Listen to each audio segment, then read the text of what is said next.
Vamos começar com uma oração. Senhor Deus e Pai, muito obrigado pelo dia, pela oportunidade de estarmos aqui para estudarmos mais a Tua Palavra. Clamamos agora humildemente pelo Teu Espírito a ser o nosso professor, nos ensinar a Tua Palavra, conforme Tu prometeste, que o Espírito Santo nos ensinaria todas as coisas. Então ensina-nos todas as coisas necessárias para a nossa salvação. Seja o nosso guia, peço e agradeço, em nome de Jesus. Amém. Nosso objetivo hoje é encontrar a Cristo no estudo. Provérbios. Então vamos lá, queridos. Provérbios, capítulo 2.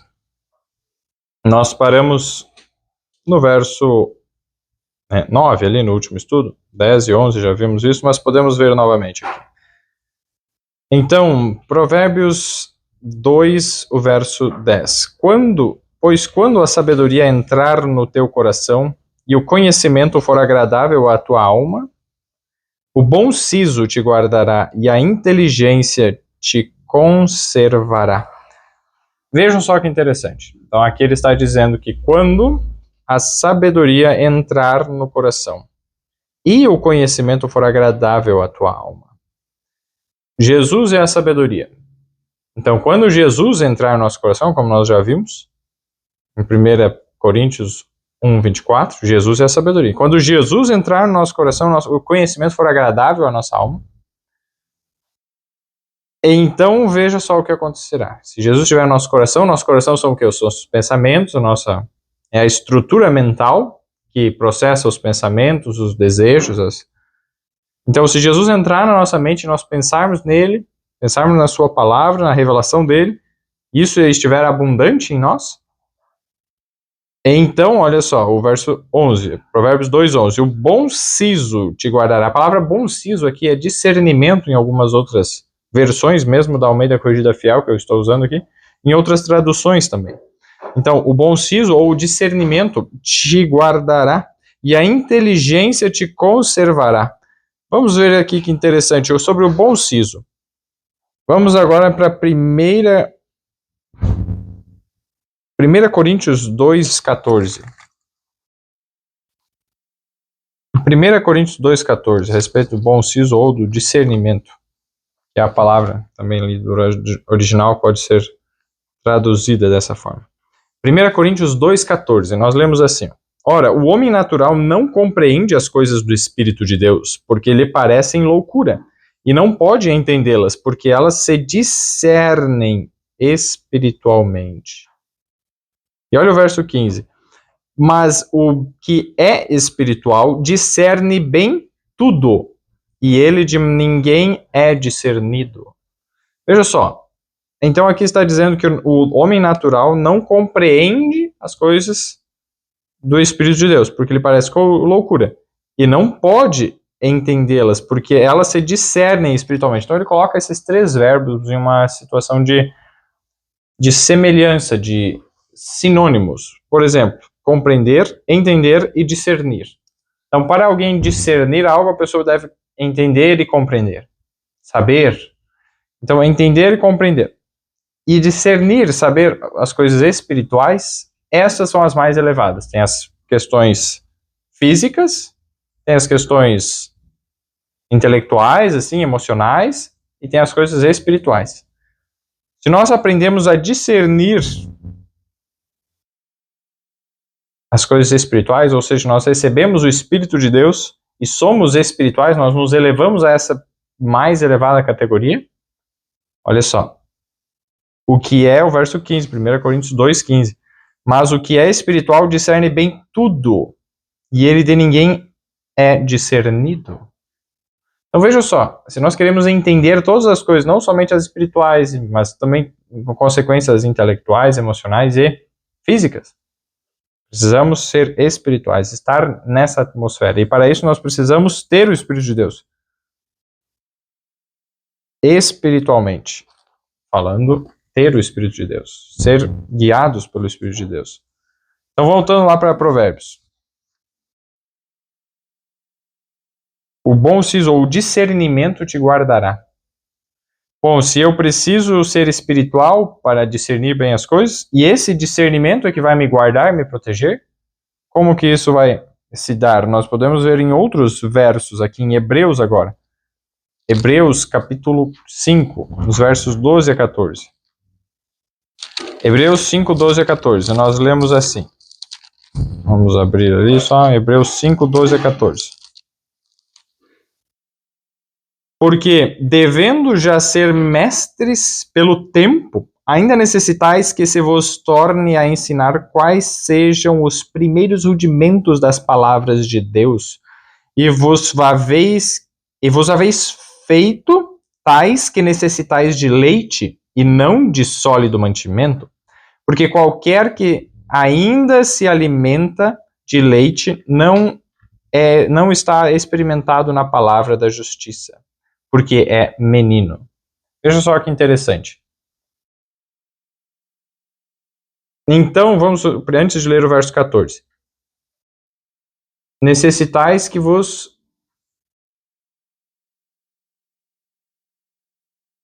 Necessitais que vos o quê? De alimento sólido. No verso 12. Necessitais que vos torne a ensinar quais sejam os primeiros rudimentos das palavras de Cristo. Olha só. O inicial, quando a gente começa a aprender a palavra de Deus, esse seria como os rudimentos, as primeiras coisas, os fundamentos, as coisas básicas. E é o comparado ao leite. Quando nós então temos o leite, é o primeiro passo. Mas eles já deveriam estar exercitados e ainda se fizeram tais, no caso, que precisavam ainda de leite.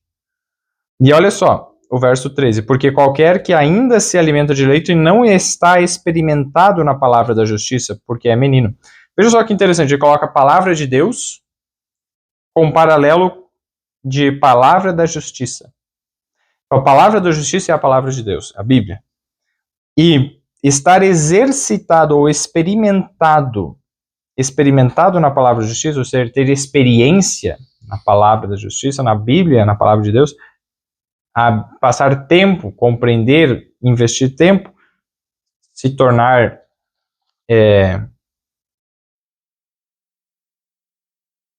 fugiu a palavra agora, mas se tornar familiarizado. Muito obrigado.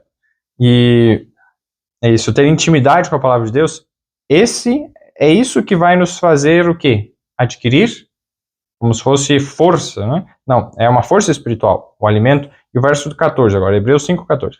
Mas o mantimento sólido é para os perfeitos, os quais, em razão do costume, ou do hábito, em razão do hábito, do costume, têm os sentidos exercitados para discernir tanto o bem como o mal. Olha que interessante, como ele conecta todas as coisas.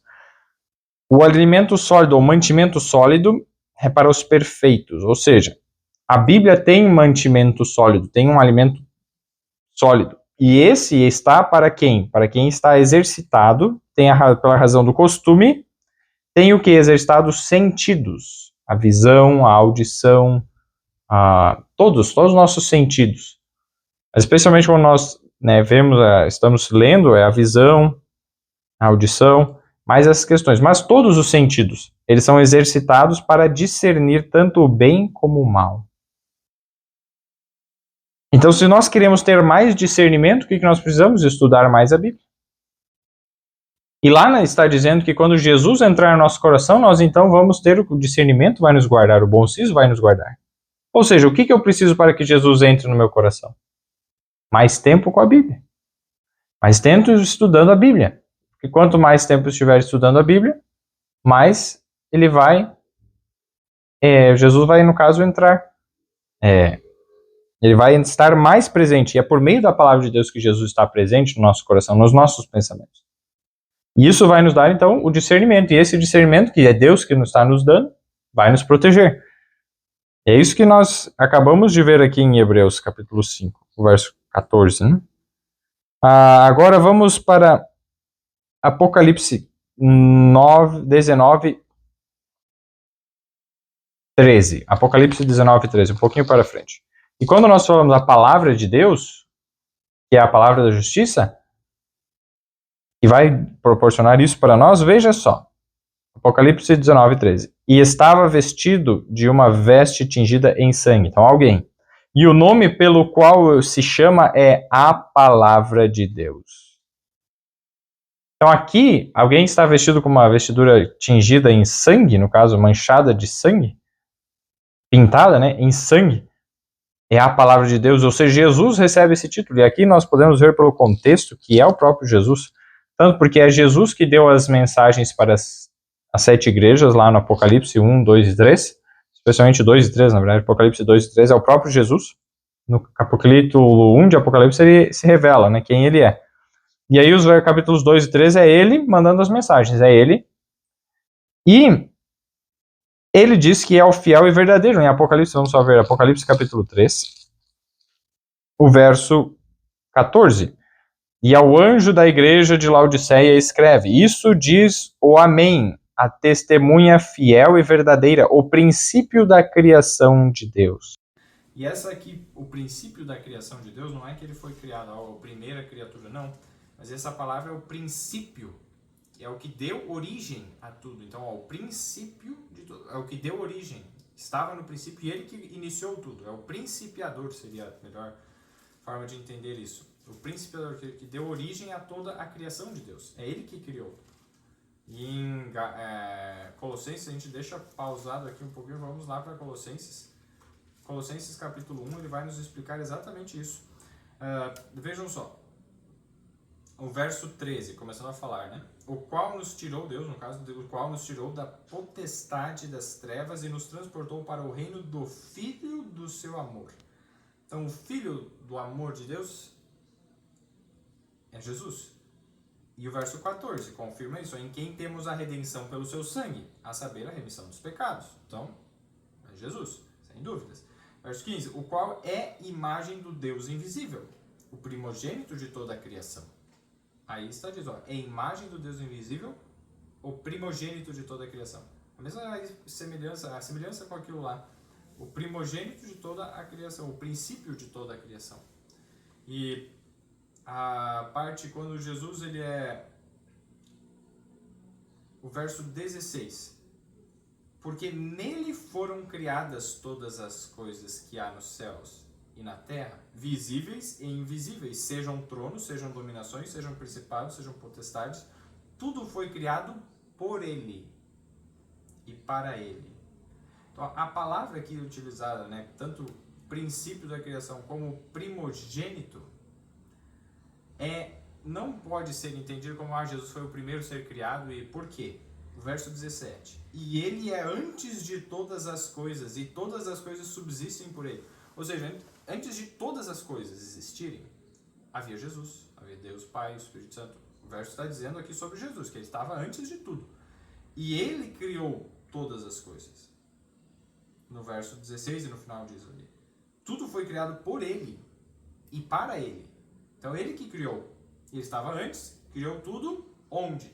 Sobre ele, como se fosse dentro dele. Então o universo todo ocorre dentro de Jesus, no caso, sobre Jesus, como se ele sendo o fundamento ali. Ele é exatamente a expressão, a rocha eterna, é sobre ele que tudo existe. Se tirar Jesus, o universo deixa de existir. Então, né, como nós o conhecemos, Deus não deixa de existir, porque ele está fora do universo, ele é algo acima, maior. Mas quando nós entendemos essa questão do universo em si, ele dentro dele. Então, nesse ponto, Jesus criou outros. Então, essa expressão, nele foram criadas, sobre ele. E quando a gente vê lá em Apocalipse de novo, o verso 3, capítulo 3, o verso 14, Apocalipse 3, 14, quando fala: isso diz o Amém, a testemunha fiel e verdadeira, o princípio da criação de Deus. Ó, pelo princípio da criação de Deus, esse termo, a gente comparou lá em Colossenses 1 e já vimos que se correlaciona em Colossenses 1, os versos 13 a 17, correlaciona dizendo que é Jesus. Está claro, aquele lá fala com esse, aquele verso de Colossenses fala com esse de Apocalipse 3, para dizer, esse é Jesus. Então Jesus, que é o princípio da criação de Deus, também é chamado de fiel e verdadeiro. E também é chamado de o Amém. Quem que é o Amém na Bíblia é Jesus. Quem é o fiel? Jesus, a testemunha fiel. Quem que é a testemunha verdadeira?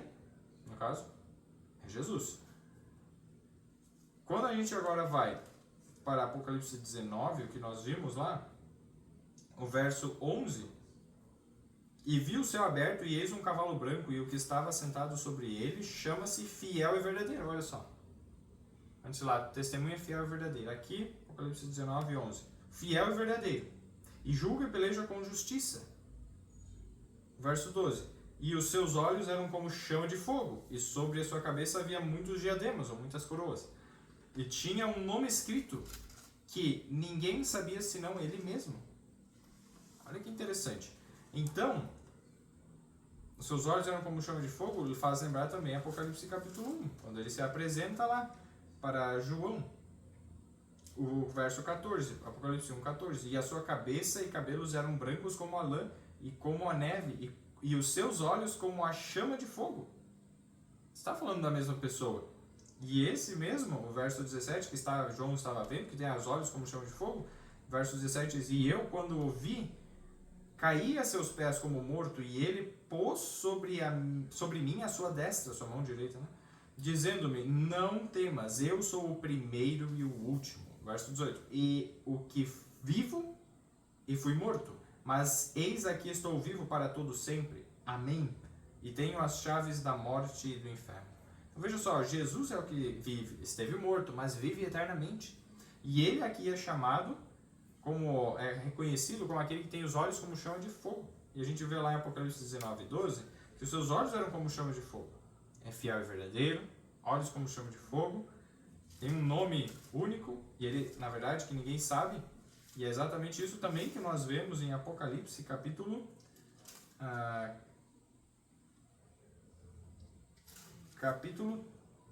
3, o verso 12. Vejam só, Apocalipse 3, 12. A quem vencer, eu o farei coluna no templo do meu Deus, e dele nunca sairá. E escreverei sobre ele o nome do meu Deus, e o nome da cidade do meu Deus, a Nova Jerusalém, que desce do céu, do meu Deus. E também o meu novo nome. Jesus vai escrever sobre aqueles que vencerem o novo nome dele. Não só esse, o nome de Deus, também o nome da Nova Jerusalém, mas e o novo nome dele. Então Jesus terá um novo nome, que ninguém conhece senão ele mesmo. Mas ele vai escrever sobre outros. Que aí, quando nós vemos ali em Apocalipse 19, novamente tinha um nome escrito que ninguém sabia senão ele mesmo. Esse nome diferente, um nome novo. Veja só, tantos sinais dizendo que esse é o próprio Jesus, não resta dúvida. O verso 13, estava vestido em uma vestidura, uma veste tingida em sangue. Só pode ser Jesus. E olha só, e o nome pelo qual se chama é a Palavra de Deus. Quem que é a Palavra de Deus? É Jesus. E nos versos seguintes ainda tem mais evidências colocando a respeito disso. Mas nós não vamos nos ater a todas estas evidências.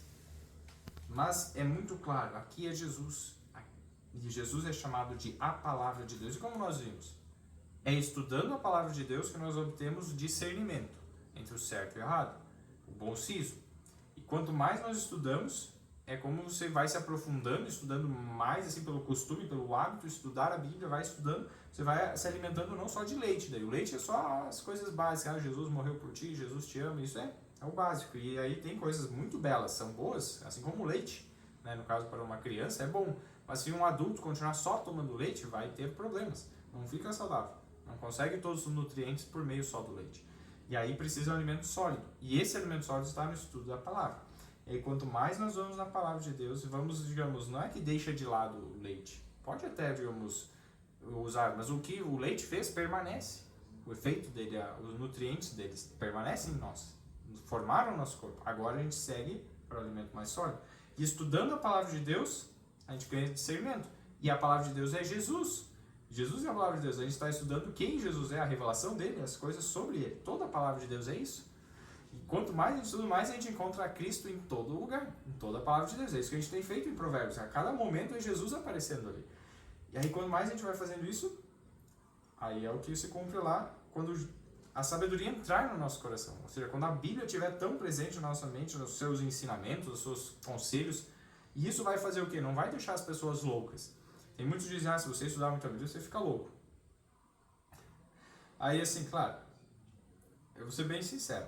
Uma pessoa louca pode pegar e estudar a Bíblia na loucura dela e estar estudando a Bíblia. Não é que a Bíblia deixou ela louca. Tem pessoas que já são loucas, ou vão ficar loucas, e que a Bíblia está ali no meio, e a pessoa é louca, e não, isso não torna. Não é que a Bíblia fez a pessoa ser louca, mas pelo contrário, várias pessoas já saíram da loucura por meio do estudo da Bíblia. Saíram de várias, mas aí, individualmente, nós precisamos conhecer a palavra de Deus. E exatamente essas situações que acontecem, Satanás guia para que as pessoas já fiquem com aquele preconceito. Não, quem estuda muito a Bíblia fica louco. Isso, a palavra de Deus, pelo contrário, ela muda, ela tira a nossa loucura natural. A Provérbios descreve quem que é louco. Os loucos desprezam a instrução. Provérbios 1, o verso 7, o temor do Senhor é o princípio do conhecimento. Os loucos desprezam a sabedoria e a instrução. Quem é louco, segundo a Bíblia, é quem despreza isso. Só que, claro, a loucura segundo o mundo e a loucura segundo Deus. O que Deus considera louco? Quem Deus considera louco? Nós acabamos de ver. Mas quem que o mundo considera louco? E quem que o mundo considera sábio? Aí depende de que lado nós estamos. Se nós estamos do lado de Deus, vamos ver as coisas como Deus vem. É isso que Ele espera de nós. Mas se estamos do lado do mundo... Então tá, continuando. Então o que nós vimos? Jesus então a sabedoria entrar no nosso coração. Com o siso Ele vai nos guardar. Exatamente isso. E agora vamos para a parte... E a inteligência te conservará. Vejam só que interessante esse aspecto. Eu quero ver alguns versos sobre a inteligência. Para Jó, capítulo 28, o verso 28. Alguns 2 livros para trás, na verdade, Jó 28, 28. Antes de Salmos. Nós lemos assim, ó. E disse ao homem: eis que o temor do Senhor é a sabedoria, e apartar-se do mal é a inteligência. Então, o que é a sabedoria? É o temor do Senhor. E apartar-se do mal, a inteligência. Se você quer ser inteligente, aparte-se do mal. E olha como que a inteligência vai nos conservar. Vai nos conservar porque ela vai nos apartar, nos afastar do mal. Salmo 119, 73 agora. Vejamos lá, o maior capítulo da Bíblia, Salmo 119, o verso 73. Nós lemos assim: as tuas mãos me fizeram e me formaram. Dá-me inteligência para entender os teus mandamentos. Então, vejam só. A inteligência nos afasta do mal. E aqui ele está pedindo, o salmista está pedindo inteligência para entender os mandamentos. Eu só vou conseguir entender os mandamentos quando eu me afastar do mal. Porque quando tenho inteligência, eu me afasto do mal. E aí eu entendo o mandamento de Deus. Entenderam? Vejam só, conectando as ideias. Se eu tenho inteligência, vou entender os mandamentos de Deus e me afastar do mal. E isso acontece juntamente. Quanto mais eu entendo dos mandamentos de Deus, o que Deus pede, o mandamento de Deus mostra, ó, isso é o certo. O errado é... Ou ele mostra o errado, e o certo é o oposto. Então você entende, e aí quanto mais você entende, nós entendemos o mandamento, mais nós nos afastamos do mal. E isso é inteligência. E aí o que mais é inteligência? Verso 125, Salmo 119, 125. Lemos assim: eu sou teu servo, dá-me inteligência para entender os teus testemunhos. Não só os mandamentos, mas os testemunhos. Testemunho...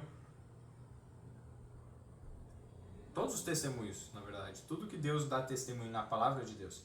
Jesus falou lá, e vamos ver um outro verso, deixa marcado aqui em Apocalipse. Desculpa, em Salmo, deixa marcado em Salmo. E vamos para João. João capítulo 5. Nós lemos o seguinte. João capítulo 5, verso 39. Nós lemos assim: examinais as escrituras, porque vós cuidais ter nelas a vida eterna, e são elas que de mim testificam. Então, olha só, as escrituras testificam de Jesus. As escrituras, a palavra de Deus, testifica de Jesus. Jesus é a palavra de Deus. Por que Jesus dá para dizer a Bíblia? Porque a Bíblia dá testemunho de Jesus. O caráter dele, quem ele é, as suas obras. Não só no Novo Testamento, no Antigo Testamento também. Se a gente pega e joga fora o Antigo Testamento, a gente está jogando fora uma parte de Jesus. E isso é horrível, não podemos fazer isso. Então, vamos voltar agora para Salmo 119, então. Entender os testemunhos. Então, Salmo 119, 125. Ou seja, entender a Bíblia. a gente precisa de inteligência para entender a Bíblia, os testemunhos de Jesus, de Deus, esses e outros mais. E conforme nós estudamos lá em Apocalipse capítulo 12, Apocalipse também capítulo 19, né, o espírito de profecia, que é o testemunho de Jesus é o espírito de profecia, e ou seja, e que viria, o espírito de profecia viria depois que a igreja, no caso de Deus, fugiu da Europa e foi para os Estados Unidos, em Apocalipse 12 lá, o dragão tentou engolir mais a terra, nos Estados Unidos, aquela terra desabitada, de povos, assim, muitos povos, tinha alguns poucos povos ali, mas não com muita assim, força e evidência. Aí foram lá os imigrantes, colonizaram os Estados Unidos, hoje ele é uma nação poderosa exatamente por causa desse princípio na palavra de Deus dos protestantes. E quando eles foram lá nos Estados Unidos, lá desse contexto, nos Estados Unidos é profetizado, Apocalipse 12, nós estudamos, que viria um profeta e haveria o quê?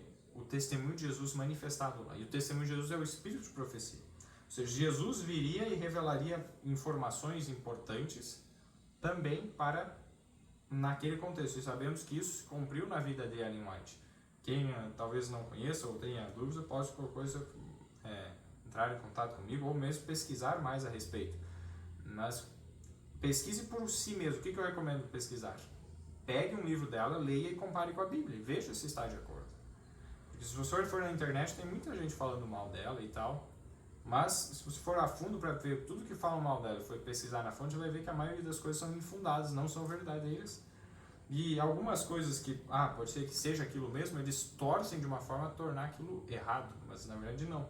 Quando entendido no seu contexto, aquilo não é naquela forma. Eu já vi vários vídeos de pessoas falando contra e tal, e a maioria daquelas coisas todas as coisas na verdade que eu vi até hoje são infundadas ou não estão no contexto. Por isso, o que eu faço? Eu vou na fonte, eu leio o livro e comparo. A gente está estudando a Bíblia aqui. Quando eu leio um livro de Ellen White, eu comparo com a Bíblia. E até hoje nunca encontrei algo que esteja em desacordo. Dizendo, ela está falando uma coisa completamente diferente do que a Bíblia fala. Não, nunca encontrei. Faça a prova por si mesmo. Mas esse é um presente que Deus deu. E para a gente poder entender, a gente precisa ter o quê? Inteligência. Qual que é o problema? Qual que é o problema aqui? A grande parte do mundo cristão não quer saber da lei de Deus. E aí não se afasta do mal. E por não se afastar do mal, não entende os testemunhos. Então, assim, não é todos os casos. Mas muitas pessoas que rejeitam o espírito de profecia, ou seja, os testemunhos de Ellen White, que são os testemunhos de Jesus por meio de Ellen White, fazem isso porque já começaram antes se afastando da lei de Deus, se afastando de Jesus, e mantêm uma aparência de piedade, uma aparência de cristianismo. E aí quando percebem algumas coisas ali, não gostam. Qual uma das principais coisas que, pelo menos é difícil, mesmo para mim, quando estudo, até mesmo para muitos adventistas que leem e estudam os livros de Ellen White, é que ela mostra o pecado, claramente ela mostra o erro. E repreende o erro. Aponta o pecado para dizer isso é errado. E o que é inteligência? É afastar-se do mal. Então quando eu leio aquilo eu percebo, eu faço isso que é errado, eu não sabia. Agora eu tenho que tomar uma escolha, eu tenho que me afastar do mal. Não, mas eu quero me aproximar do mal. É incompatível, não tem como as duas coisas ficarem juntas. Então, se eu escolho ficar com o mal, eu estou deixando de lado a inteligência. Uau! E se eu deixo de lado a inteligência, o que acontece? O que eu estou fazendo com isso? Nós já vamos ver daqui a pouco. Vamos antes ver agora Salmo 119 e 144. Salmo 119 e 144 nós vemos assim: a justiça dos teus testemunhos é eterna. Dá-me inteligência e viverei. Olha só, então a justiça dos teus testemunhos é eterna. Então quando Deus dá um testemunho, está falando de justiça, o que é o amor, a misericórdia, o que é certo. E é eterna. Então tudo que está na Bíblia é eterno. Os livros de Ellen White vêm só para revelar de uma maneira mais óbvia, mais na cara. Não entendeu o que eu falei, eu vou desenhar. E aí mostra mais claramente aquilo que já está na Bíblia. Não é uma nova informação, uma coisa adicional que vai mudar todo o entendimento, não. Só fazer entender o que já está aqui. Então, a justiça dos teus testemunhos é eterna. É eterna, ou seja, não muda, é para sempre. Dá-me inteligência e viverei. Então, se a gente tiver inteligência, se a gente se apartar do mal, a gente vai viver. Mas se a gente não se apartar do mal, a gente vai o quê? Morrer. Tem outros versos que colocam exatamente isso, mas nosso objetivo hoje é... Vamos ver agora, Provérbios 5.1. Provérbios 5:1 nós lemos assim: Filho meu, atende à minha sabedoria, à minha inteligência inclina o teu ouvido. E o verso 2: para que guardes os meus conselhos e os teus lábios observem o conhecimento. Esse é o objetivo da inteligência, da sabedoria. E agora, Provérbios 19:8. Vamos lá. Esse é um verso importante. Provérbios 19:8. Lemos assim, ó: o que adquire entendimento ama a sua alma. O que cultiva a inteligência achará o bem. Veja só, então. Adquirir entendimento ama a sua alma. E o que cultiva a inteligência achará o bem. Adquirir, cultivar, entendimento, inteligência. Quem que é o entendimento? Nós vimos já, Provérbios 8, verso 14. Jesus, a sabedoria, dizendo: eu sou o entendimento. E aqui está colocado em paralelo com a inteligência. E quando a gente vai agora, só para não ficar dúvida, em Jeremias capítulo 10, o verso 12, vamos agora um pouquinho para frente, em Jeremias 10, 12. Jeremias 10, 12, nós lemos assim, ó, a respeito: ele fez a terra com o seu poder, ele estabeleceu o mundo com a sua sabedoria, e com a sua inteligência estendeu os céus. Aqui falando de Deus. Verso 10, vejam só, Jeremias 10, 10. Mas o Senhor Deus é a verdade. Ele mesmo é o Deus vivo e o Rei eterno. Ao seu furor treme a terra, e as nações não podem suportar a sua indignação. Verso 11, assim lhes direis, os deuses que não fizeram os céus e a terra desaparecerão da terra, e de debaixo deste céu. E o verso 12, ele fez a terra com o seu poder. Está falando de Deus, então Deus usou quem para fazer a terra? O poder dele, ó. Fez a terra com o seu poder. Ele estabeleceu o mundo com a sua sabedoria. Pausa um pouco aqui. Agora vamos lá para 1 Coríntios, o próprio verso que nós já vimos, quem que é a sabedoria. Mas olha a sabedoria colocada perto do quê? 1 Coríntios 1, 24. A sabedoria é colocada assim, ó: mas para os que são chamados, tanto judeus como gregos, lhes pregamos a Cristo, poder de Deus e sabedoria de Deus. Jesus é o poder de Deus. Jesus é a sabedoria de Deus. Essas duas coisas. E quando a gente volta ali em Jeremias 10, 12, ele fez a terra pelo seu poder e estabeleceu o mundo com a sua sabedoria. Olha só, poder e sabedoria de Deus, que é Cristo. Cristo é o poder de Deus. Cristo é a sabedoria de Deus. E aqui coloca e mais um terceiro elemento. Com o seu poder, estabeleceu ela. Então, ele fez a terra com o seu poder, estabeleceu o mundo com a sua sabedoria, e com a sua inteligência estendeu os céus. Ou seja, a inteligência só pode ser Jesus. Quem que é a fonte de toda inteligência? Jesus. Ele é a própria inteligência. E para confirmar isso e não deixar dúvida, Jeremias 51, verso 15. Algumas bíblias trazem algumas palavras um pouco diferentes. Eu fiz esse estudo um pouco também na King James, em inglês. E a King James, então, traz outras palavras, mas os caminhos que nós usamos na Bíblia são diferentes, em versões diferentes, mas chegam no mesmo resultado. Porque estão dando testemunho, são palavras sinônimas. Eles traduziram com uma palavra em vez de outra, mas elas são sinônimas. Tem um entendimento semelhante, a Bíblia mesmo guia. Então, vamos lá. Jeremias 51 agora, o verso 15. Nós lemos assim, ó: ele fez a terra com o seu poder e ordenou o mundo com a sua sabedoria e estendeu os céus com o seu entendimento. Esse verso, para mim, ele deixou bem claro. Olha só, estender, colocou poder, sabedoria e entendimento em vez de inteligência. E nós já vimos em Provérbios 8:14 que o entendimento é Jesus. Jesus é o entendimento. E aí quando coloca aqui que ele estendeu os céus com o seu entendimento, Jeremias 10, 12, diz que ele estendeu, olha, com a sua inteligência estendeu os céus. Está falando quem que estendeu os céus? O inteligência e o entendimento. O entendimento e a inteligência são conectados à mesma pessoa aqui, Jesus. Então, olha que interessante, por meio dessas comparações, em diferentes capítulos, em diferentes livros, você encontra os elementos e faz essas conexões que faltam. Então, como que eu vou saber pela Bíblia que a inteligência é Jesus? Aqui. Nós já vimos. Uma coisa vai levando a outra e vai se somando. Se a gente tem que começar com uma coisa, a gente começou com uma coisa, sabedoria, que é Jesus.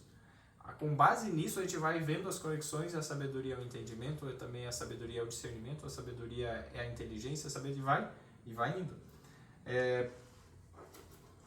Vamos voltar agora para Provérbios capítulo 2, o verso 11. Então vejam só. O verso 10, vamos reler de uma forma assim. Ó. Pois quando a sabedoria entrar no teu coração e o conhecimento for agradável à tua alma, ou seja, quando Cristo entrar no teu coração e o conhecimento de Cristo for agradável à tua alma, verso 11, o bom siso ou o discernimento te guardará e a inteligência te conservará. Ou seja, Cristo te guardará e Cristo te conservará. É isso que ele está dizendo. Os diferentes aspectos, as diferentes características, porque, como nós já vimos, a sabedoria é uma coisa, é o temor do Senhor. E elas estão conectadas, mas a inteligência se manifesta como? Apartando-se do mal. Agora vamos entrar numa parte um pouco mais direta ao ponto. Provérbios 2:12. Para te afastar do mau caminho. Como que então Jesus vai nos guardar, nos proteger, quando Jesus estiver no nosso coração? Vamos lá. Para te afastar do mau caminho e do homem que fala coisas perversas. Dos que deixam as veredas da retidão para andarem pelos caminhos escusos. Agora, sobre caminhos. Quando a Bíblia fala em caminhos, o que a gente pode entender quando a Bíblia fala um caminho? Então para te afastar do homem mau, para te afastar do mau caminho e do homem que fala coisas perversas. Vamos agora ver alguns versos aqui. Ó. Salmo 17, verso 4.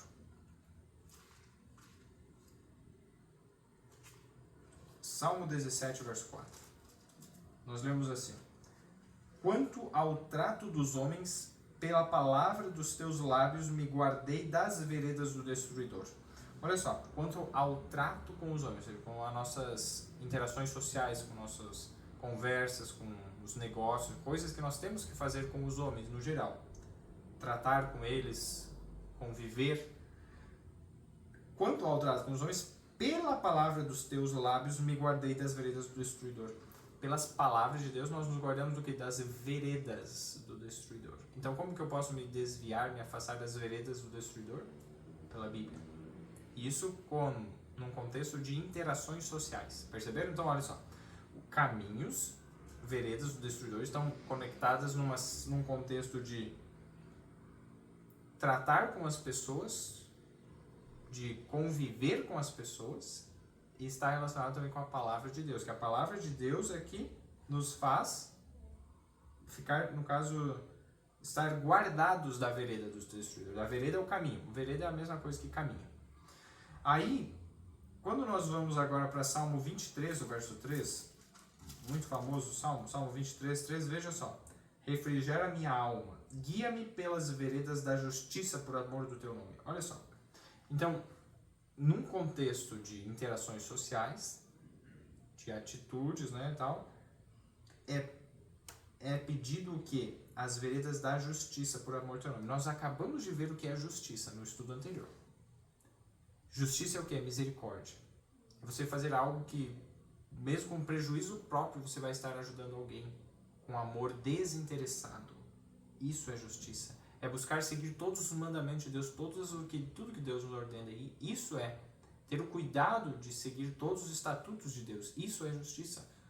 Então, as veredas da justiça, os caminhos da justiça, ou seja, os caminhos de misericórdia, nessas ações de misericórdia, fazer o bem para o próximo, está conectado ao quê? Os caminhos estão conectados a ações, o que eu faço com as pessoas ao meu redor, interações sociais e o que eu faço, o que está atrás do meu coração.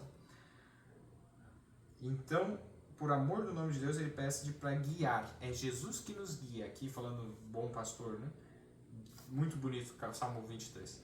Mas, ou seja, Jesus é que nos guia nesse caminho de fazer essas coisas com o próximo. Ele nos deu o exemplo. O que Jesus fazia? As veredas da justiça, os caminhos da justiça, é o que Jesus fez. A vida toda dele. Agora vamos para, continuando lá, em Salmo ainda, mas Salmo 25, verso 4. Vejam só, Salmo 25, verso 4. Faze-me saber os teus caminhos, Senhor, ensina-me as tuas veredas. A oração dele. E olha o verso 10 agora. Todas as veredas do Senhor são misericórdia e verdade, para aqueles que guardam a sua aliança e os seus testemunhos. Isso é muito importante. Somente os caminhos de Deus eles vão ser o quê? Misericórdia e verdade para aqueles que guardam a aliança de Deus e os testemunhos. Se alguém disser assim, olha, o testemunho de Jesus está ali. Será que é verdade? Eu vou lá e confio, eu comparo. Será que isso é testemunho de Jesus? Jesus já me deu um testemunho tremendo, incrível aqui na Bíblia. E aí se alguém diz, ó, o testemunho de Jesus está ali. Alguém falou o testemunho de Jesus. Eu vou lá e comparo e vejo que está tudo diferente, não precisa nem pensar duas vezes. Rejeita aquilo que não vem de Deus. Não é testemunho de Jesus. Mas se aquilo for o testemunho de Jesus e eu estou rejeitando, ai de mim. Por quê? Porque olha só, para aqueles que guardam a sua aliança e os seus testemunhos, eu preciso guardar os testemunhos de Jesus, ou seja, esconder eles, proteger, estar apegado a eles, para que eu possa andar no caminho de Deus, no caminho, e que o caminho de Deus, no caso das veredas do Senhor, sejam de misericórdia e verdade para mim. Se eu não fizer isso, eu estou me desviando do caminho. É muito sério isso. E por isso que, com relação a misericórdia e a verdade, nós vimos isso, a verdade, o que é a lei de Deus. Jesus é a verdade. Jesus exemplificou o que é guardar a lei de Deus. Esse verso é muito importante, Salmo 25, verso 10. Então, quando nós vemos em questão de veredas, caminhos, esse é o contexto. E agora o verso, vamos voltar um pouco ali, um pouco para frente na verdade. Salmo 119, 35. Salmo 119, 35. Nós lemos assim: Faze-me andar na vereda dos teus mandamentos, porque nela tenho prazer. Olha só, a vereda dos teus mandamentos, ou seja, o caminho dos teus mandamentos. O que os mandamentos de Deus dizem? Não terás outros deuses diante de mim. Primeiro mandamento. Segundo mandamento, vamos lá para Êxodo 20. Isso aqui, ó, no caminho dos teus mandamentos. E aí devemos ter prazer nela. Vamos para Êxodo 20, aqui nós vamos ver qual que é a vereda de Deus, qual a vereda da misericórdia dos mandamentos de Deus, que é o que temos visto, que são paralelos. Êxodo 20, a partir do verso 3. Não terás outros deuses diante de mim. Então, não ter outros deuses. Verso 2, verso 4. Não farás para ti imagem de escultura, nem semelhança alguma do que há em cima nos céus, nem embaixo na terra, nem nas águas debaixo da terra. Não te encurvarás a elas, nem as servirás. Porque eu, o Senhor teu Deus, sou o Deus zeloso, que visito a iniquidade dos pais dos filhos até a terceira e quarta geração daqueles que me odeiam. E faço misericórdia a milhares dos que me amam e aos que guardam os meus mandamentos. Aqui o segundo mandamento, versos 4 a 6, diz como que devemos adorar a Deus, não por meio de imagens. Verso 7, não tomarás o nome do Senhor teu Deus em vão, porque o Senhor não terá por inocente o que tomar o seu nome em vão. Veja só, o primeiro mandamento, questão, não ter outros deuses, algo de adoração, algo conectado à espiritualidade. O segundo, a maneira como eu adoro, sem imagens. O terceiro, não falar o nome de Deus de maneira leviana. Então, aqui está envolvendo pensamentos, princípios e prioridades na nossa mente e na vida, envolvendo ações, o que eu faço, o que eu uso ou deixo de usar, tanto no culto, em adoração, como palavras que eu digo. E as veredas dos mandamentos, o que os caminhos dos mandamentos, o que está envolvendo, o que eu falo, o que eu faço, o que eu penso, o princípio que está por trás, o que eu tenho como prioridade. Isso são os caminhos, que a Bíblia chama de caminhos, as veredas. O verso 8, lembra-te do dia do sábado para o santificar. 6 dias trabalharás e farás toda a tua obra, mas o 7º dia é o sábado do Senhor teu Deus. Não farás nenhuma obra, nem tu, nem teu filho, nem tua filha, nem teu servo, nem a tua serva, nem teu animal, nem o teu estrangeiro que está dentro das tuas portas. Verso 11, porque em 6 dias fez o Senhor os céus, a terra e o mar e tudo que neles há, e ao 7º dia descansou. Portanto, abençoou o Senhor o dia do sábado e o santificou. A guarda do sábado. Isso é o caminho. O que eu faço, deixo de fazer. Durante a semana, trabalhar. Nossos caminhos envolvem trabalho, palavras, guarda, descanso, tudo isso. Verso 12. Honra teu pai e tua mãe, para que se prolongue os teus dias na terra que o Senhor teu Deus te dá. Honrar, respeitar, ajudar, principalmente os pais. Verso 13. Não matarás. Verso 14. Não adulterarás. 15. Não furtarás. 16. Não dirás falso testemunho contra o teu próximo. 17. Não cobiçarás a casa do teu próximo, não cobiçarás a mulher do teu próximo, nem o seu servo, nem a sua serva, nem o seu boi, nem o seu jumento, nem coisa alguma do teu próximo. Isto é o quê? A exemplificação do que os caminhos de Deus são. Quem anda no caminho de Deus não vai roubar. Quem anda no caminho de Deus não vai matar. Quem anda no caminho de Deus não vai furtar. Então, nesse sentido, a palavra, só explicar, uma vez eu estava no terceirão, na terceira série do ensino médio. A gente teve umas sessões de debate entre uma posição e uma outra. Por exemplo, nós debatíamos coisas polêmicas. E aí, para mim, ficou defender a pena de morte. E para o outro grupo, não ir contra a pena de morte. E aí, eles deram os argumentos dele e tal. E eu lembro quando eu fui estudar a fundo qual que é o significado dessa palavra não matarás na Bíblia. O significado lá no hebraico, lo titzar, é não assassinarás. Então, você não deve assassinar por um motivo de vingança pessoal, algo assim, não deve fazer isso. Mas em questões de, por exemplo, alguém fez algo muito errado. Aí, nessas situações, havia penalidade de morte, inclusive na Bíblia. Por exemplo, uma pessoa ia lá e matava uma outra pessoa com crueldade, assim, com intenção, ela foi lá, assassinou de maldade mesmo. Para ela, a consequência é pena de morte, era morta. Outras coisas assim, incesto, né? Alguém ter relações com a própria mãe, isso daí era punido com a morte. Outras coisas, também tem várias que a Bíblia descreve que eram punidas com a morte. E aí, isso aqui, está dizendo não matarás, não quer dizer, não pode matar ninguém, não. Isso não é para assassinar, mas se algo ali foi feito e a justiça exige que seja morto, não é errado, não é contra o mandamento de Deus matar nesse contexto. E é Deus que está, né, sobre isso. Então não é errado um país ter pena de morte, não é errado. Aí, então seguindo com relação a isso, voltando lá para os mandamentos de Deus que nós vimos, que a vereda dos mandamentos de Deus. Salmo 119, verso 35. Faze-me andar na vereda dos teus mandamentos, porque nela tenho prazer. Olha, o caminho dos mandamentos de Deus, exatamente essas coisas do dia a dia.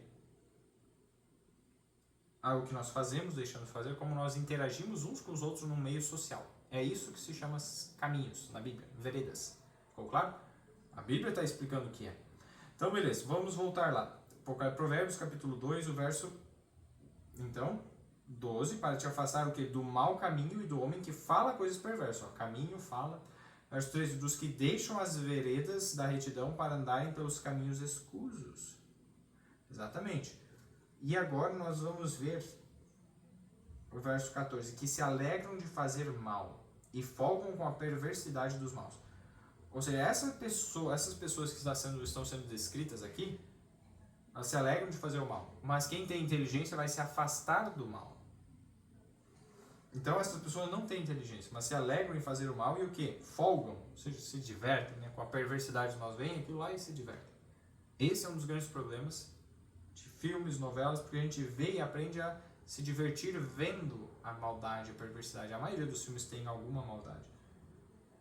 E aí começa com os filmes mais tranquilos, até que vai piorando. E aí o verso 15, olha só. Esse é um ponto muito importante.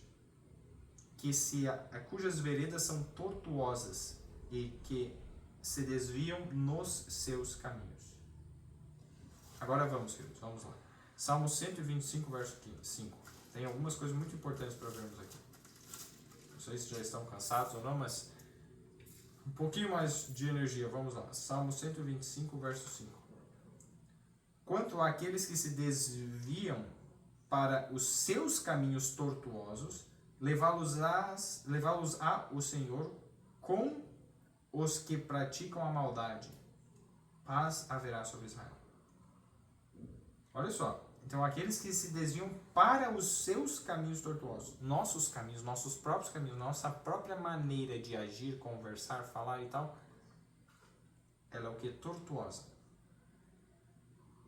E aí fala num contexto que o verso 11, faze o bem, ó Senhor, aos bons e aos que são retos de coração. É o contrário de reto, um caminho tortuoso, cheio de curvas. Quem gosta de andar numa estrada reta ou numa estrada cheia de curvas e curvas e curvas e curvas? O que é melhor? O que rende mais? Qual que a gente consegue fazer mais rápido? Os caminhos dessas pessoas que a gente está lendo aqui, que não se afastam da maldade, mas gostam da maldade, são tortuosos. E vejamos só Isaías 51, verso 8. Isaías 51, verso 8. Nós lemos assim: porque a traça os roerá como a roupa, e o bicho os comerá como a lã, mas a minha justiça durará para sempre, e a minha salvação de geração em geração. Isaías, 59, verso 8. Eu li o verso e não fazia muito sentido no contexto. Isaías 59, verso 8. Eu olhei errado. Eu vou ter que mudar aqui. Eu anotei um 9, mas parecia um... Isaías 59, verso 8. Agora sim. Não conhecem o caminho da paz, nem a justiça nos seus passos. Fizeram para si veredas tortuosas. Todo aquele que anda por elas não tem conhecimento da paz. Esse verso é esclarecedor. Por quê? Os caminhos, o quê? Tortuosos são aqueles que nós fazemos. Fizeram para si veredas tortuosas. O que nós escolhemos pelo próprio coração, nossa vontade natural, leva a isso, tortuosos caminhos. E todo aquele que anda por elas, o que não tem conhecimento da paz. Se eu sou alguém que não tenho paz, é porque eu estou andando nos meus caminhos, não nos caminhos de Deus. Não conheço a paz. Novamente, quem é a paz? Efésios. Gálatas, Efésios, no Novo Testamento. Efésios capítulo 2, o verso 13 e 14. Mas agora em Cristo Jesus, vós que antes estáveis longe, já pelo sangue de Cristo chegastes perto.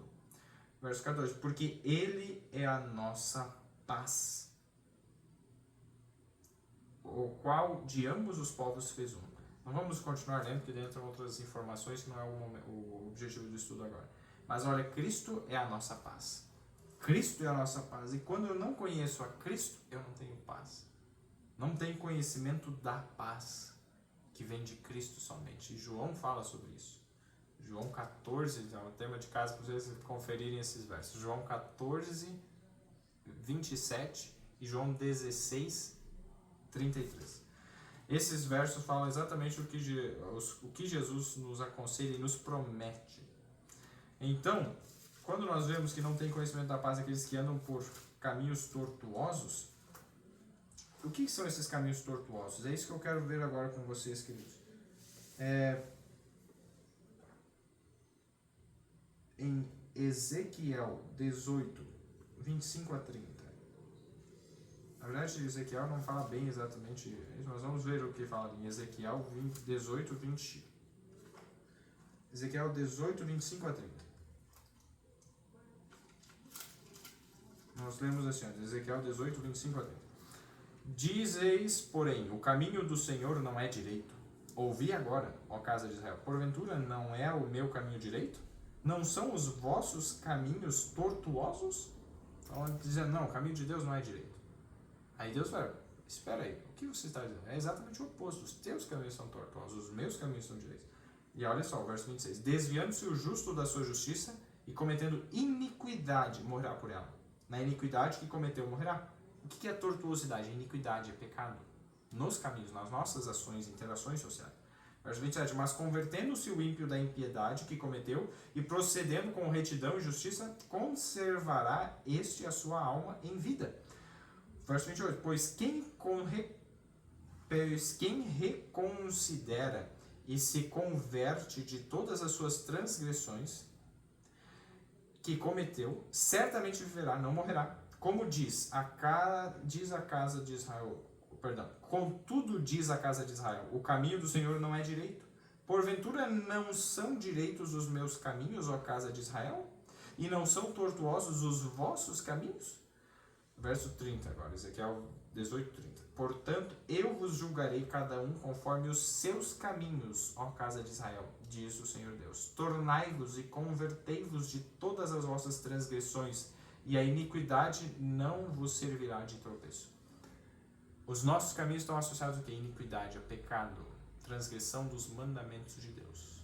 Adultério, morte, mentira, furto, cobiça, quebra do sábado, tomar o nome de Deus em vão, não honrar pai e mãe, utilizar imagens para adoração e ter outros deuses. É isso os nossos caminhos. E essas coisas no nosso coração, mesmo que não estejam aparentemente ali, mas o princípio delas no coração, da quebra do mandamento de Deus, vai fazer com que nossos caminhos sejam tortuosos. E o que é isso?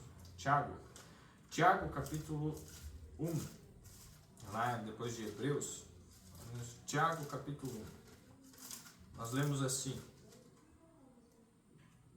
o verso,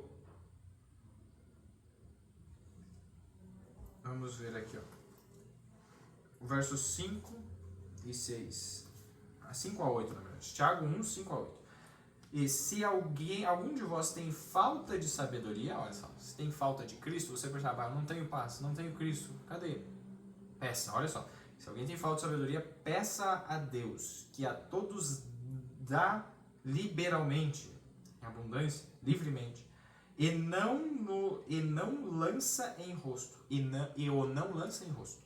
Ou seja, não joga na cara assim, bem feito, você não sabe nada. Não, Deus não faz isso. Não o lança em rosto, e o não lança em rosto. E ser-lhe-á dada. Então, se nós pedirmos, vai ser dado. Pedimos a sabedoria, pedimos, Senhor, dá-nos sabedoria, dá-nos Cristo Jesus, semelhança com Ele. Deus vai dar. Se você quer pedir algo que Deus não vai dizer não, peça a sabedoria. Peça a Jesus, peça a semelhança com Ele. Se você pedir, eu quero riqueza, eu quero isso, aquilo, se o nosso motivo é egoísta, Deus não vai dar muitas vezes. Mas aqui, o verso 6. Peça, porém, tem uma condição. Peça, porém, com fé, em nada duvidando. Ou seja, a fé é o oposto da dúvida. Se eu duvido, eu não tenho fé. Então veja só. Peça, porém, com fé, em nada duvidando. Porque o que duvida é semelhante à onda do mar, que é levada pelo vento e é lançada de uma a outra parte. E olha só o verso 7. Não pense tal homem que receberá do Senhor alguma coisa. Verso 8. Por o homem de coração dobre é inconstante em todos os seus caminhos. Queridos, isso é caminho tortuoso. É como a onda. As ondas do mar, é um lado para o outro, vai lançando para um lado para o outro. A onda também no mar tem os altos e baixos, altos e baixos, altos e baixos. E o que? Coração dobre. É uma coisa, depois é outra, não é decidido, não é no meio ali, é um lado, um extremo, um outro, um extremo, um outro extremo. É o que? Inconstante. Umas horas eu estou num extremo e outras horas no outro. Uma hora num extremo, outra hora no outro. Estes são sinais de que o nosso coração está mal. São sinais de que nós estamos andando nas veredas com o pecado, não nas veredas da justiça, não nas veredas dos mandamentos de Deus, não no caminho de Deus, mas nos nossos próprios caminhos, que resultam em falta de paz. Essa instabilidade, inconstância é falta de Cristo. Essa falta de paz, essa falta de fé resulta nisso.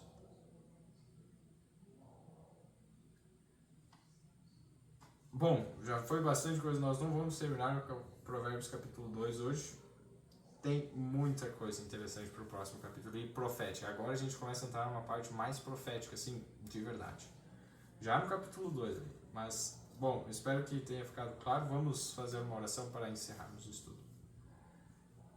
Senhor Deus e Pai, muito obrigado pelo dia, pela oportunidade de estudarmos mais a Tua Palavra. Peço o Teu Espírito estar conduzindo cada um de nós a entender melhor o que é inteligência, os caminhos, os Teus caminhos, Senhor, os caminhos dos Teus mandamentos, e andar neles, e não nos desviarmos, e nos arrependermos, Senhor, dos nossos maus caminhos, dos nossos próprios caminhos. Eu peço agora humildemente a Tua presença, eu peço o Teu Espírito a nos ensinar e a nos guiar. Seja o nosso professor, seja o nosso Salvador, em nome de Jesus. Amém.